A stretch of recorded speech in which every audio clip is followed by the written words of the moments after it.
Mila esker gaurko egunean, Euskararen egunean hurbildun zareten guztioi.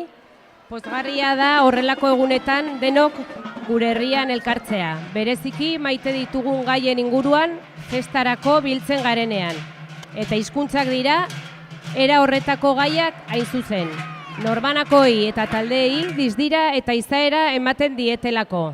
Hizkuntzak dira gure arteko elkarlana, gure arteko erlazioak, gure arteko komunikazioa egiteko modua.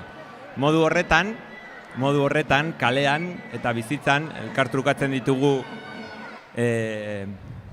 gure izaera, gure nortasuna, bai herri eta pertsona bezala. Elkar bizitzarako ere lagungarria da eta modu honetan buruan eta taldeen osasunarentzat ona dira. Batzuek esaten dute ere, inkluso autoestimanako onak dira hizkuntza jakitea eta ezagutzea. Modu horretan jendearekin erlazioa egiteko aukera handiagoak eta zabalagoak izango dituzulakoan.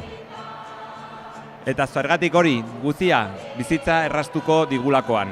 Badakigu hizkuntza bat ikastea ez dela erraza, denbora falta da, baliabideak askotan pentsatzen dugu ez naiz gai izanen, ez naiz bukatzeko gai izanen, baina keba, gai gara ikasteko eta hobera egiteko, beti. Gainera, aurreranzko pausoekin beti irabazten da, eta urrats hori beti dago justifikatua, bereziki bertako hizkuntzaz ari garenean.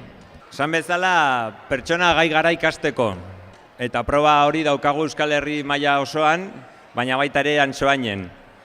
Eta ere zorionak eman nahi diegu gaurkoan gure herria hobestu eta lantzen ari diren pertsona guztiei.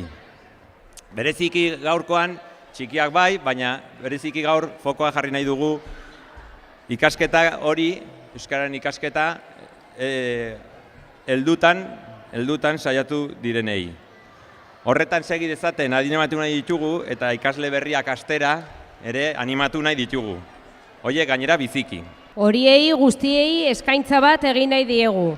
Herri honetan hemen gauden helduok eta gazteok argi dugu gauza bat. Denondako ona denez ikastea eta hitz egitea. Zein atsegina den zuri euskara entzutea. Eta hain zuzen horixe esan nahi izan diote herri honi Ezkaba ikastetxeko gaztetxoek. Eta bereziki euskara ikasle horiei. Horretarako horma margo eder bat egin dute herrirako. Ikusi alduzuena udaletxeko pareta batean. Geuk ere egun honen oroigarritxo bat eman nahi diegu.